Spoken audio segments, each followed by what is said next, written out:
Lendo a palavra bíblica, 2 Coríntios, capítulo 4. Senhor Deus e Pai, muito obrigado pelo seu amor, favor e poder, muito obrigado por essa rica oportunidade que nos alegra o coração beber nas fontes da Tua palavra revelada, Senhor. Te amamos e agradecemos ao Senhor, pois só o Senhor é digno de adoração. Eu e minha casa serviremos ao Senhor. Te amamos. Obrigado por tudo, Senhor. Amém e amém. Bem, temos no capítulo 4, 18 versículos, e diz o versículo 1 em diante. Pelo que, tendo esse ministério, segundo a misericórdia que nos foi feita, não desfalecemos, pelo contrário, rejeitamos as coisas que por vergonhosas se ocultam, não andando com astúcia nem adulterando a palavra de Deus, antes nos recomendamos a consciência de todo homem na presença de Deus pela manifestação da verdade. Repetindo o versículo 2 que nos diz: pelo contrário, rejeitamos as coisas que por vergonhosas se ocultam, não andando com astúcia nem adulterando a palavra de Deus, antes nos recomendamos a consciência de todo homem na presença de Deus pela manifestação da verdade. Mas, se o nosso evangelho ainda está encoberto, é para os que se perdem que está encoberto, nos quais o Deus desse século cegou o entendimento dos incrédulos, para que lhes não resplandeça a luz do evangelho da glória de Cristo, o qual é a imagem de Deus. Porque não nos pregamos a nós mesmos, mas a Cristo Jesus como Senhor, e a nós mesmos como vossos servos.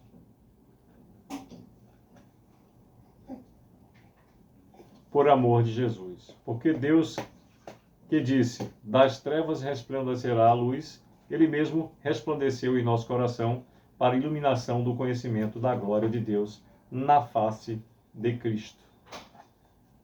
Temos, porém, esse tesouro em vasos de barro, para que a excelência do poder seja em Deus e não de nós.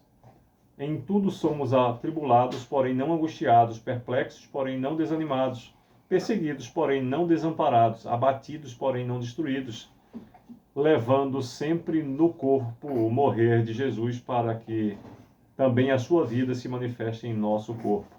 Porque nós que vivemos somos sempre entregues à morte por causa de Jesus, para que também a vida de Jesus se manifeste em nossa carne mortal.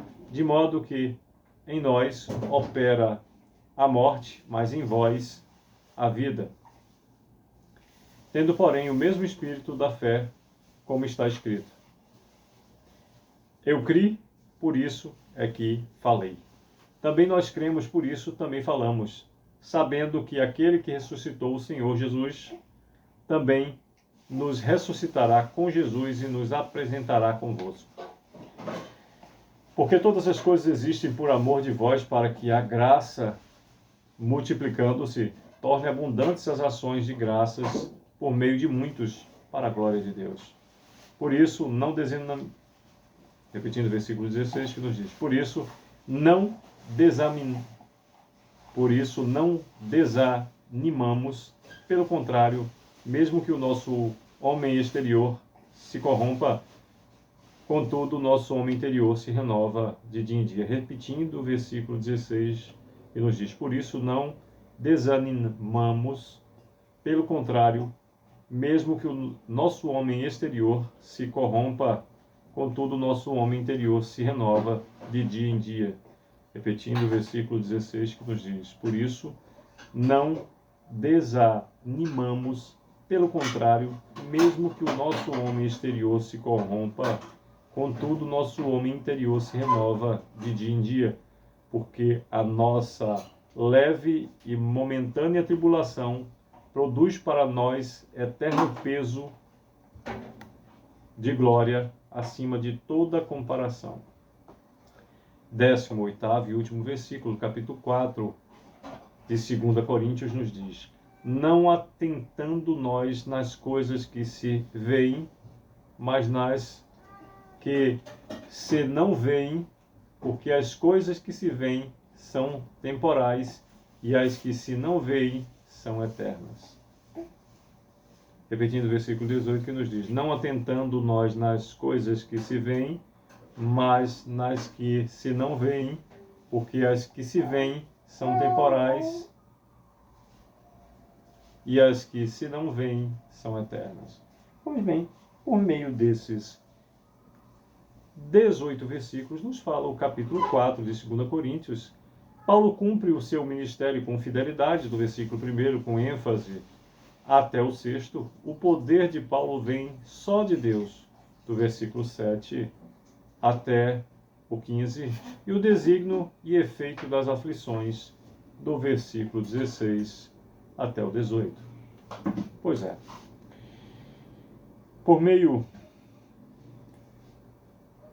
de todo o Evangelho, por meio de todas as circunstâncias, livros e ênfase no Novo Testamento, veremos, dentre outras circunstâncias, sempre o poder de Deus. A fidelidade do Senhor é sine qua non, é perfeita. A fidelidade do Senhor é admirável e interessante a gente observar. Eu sempre me chama a atenção quando eu passo e vejo em algum veículo ou em algum outro lugar um adesivo que diz: Deus é fiel. Sim, não resta a menor dúvida. Me pergunto se não seria mais útil se no mesmo local tivesse alguém que tivesse a condição de colocar sem engano: eu sou fiel a Deus. Que Deus é fiel? Ele é perfeito. Aliás, o único perfeito. E nós? Que possamos buscar refletir efetivamente isso. Nosso alvo é perfeito, é inatingível para a natureza humana, mas, tal qual escrevi quando pequeno, sou alguém imperfeito, mas que sabe quem é perfeito e fica satisfeito com o que mais perto da perfeição chegar. Estejamos atentos. Qualquer poder que qualquer pessoa tem, como aqui bem falou de Paulo, o poder de Paulo vem só de Deus. Vem só de Deus. E o desígnio e o efeito das aflições. Por que sofre tantos? Mas fulano de tal é uma pessoa tão boa, por que sofre? Primeiro que na palavra do Senhor claramente diz: no mundo tereis aflições, mas eu venci o mundo. E tudo que a gente tem de difícil, aqui é chamado, no versículo 17, porque a nossa leve e momentânea tribulação produz para nós eterno peso de glória acima de toda comparação. Quem compreender essa palavra encontra a segurança e certeza que não existe como nem o porquê reclamar. Não existe motivo, nem como, nem porquê, nem nenhuma justificativa. E por quê? Porque a nossa leve e momentânea tribulação produz para nós eterno peso de glória acima de toda comparação. Não atentando nós nas coisas que se veem, mas nas que se não veem. Porque as que se veem são temporais e as que se não veem são eternas. Que Deus, que é eterno, continue a nos abençoar, o que desejo para a minha vida, para a vida de cada um dos meus familiares, nossa família consanguínea, nossa família cristã, nossa vizinhança, respectiva parentela, a todos que estão nesse momento lidando com circunstâncias relativas à saúde, também as pessoas que Deus tem levantado como instrumentos do Senhor nas nossas vidas, também as pessoas que Deus tem nos feito instrumento para essas vidas, a você que acessar essa mensagem vinda da reflexão, lendo a palavra bíblica nesse canal, compartilhando o conhecimento. Que Deus a todos abençoe. Sucesso.